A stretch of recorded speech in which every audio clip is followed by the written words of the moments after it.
This is the brief on orthogonality and shortest distance between skew lines. So we're diving into a classic geometry problem today.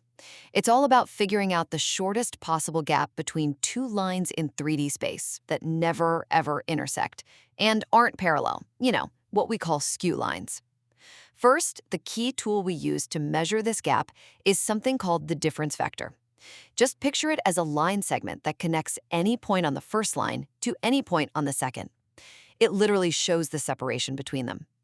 Second, and this is really the whole game right here, the shortest possible distance, that minimum gap, it only happens when this connecting vector is perfectly perpendicular or orthogonal to the direction of both lines at the exact same time.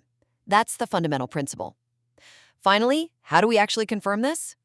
Well, we use a neat mathematical tool called the dot product.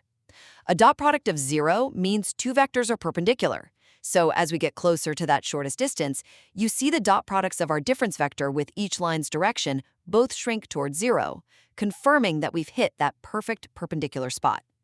Ultimately, finding the minimum separation between skew lines just comes down to locating that single, unique difference vector that achieves orthogonality to both lines.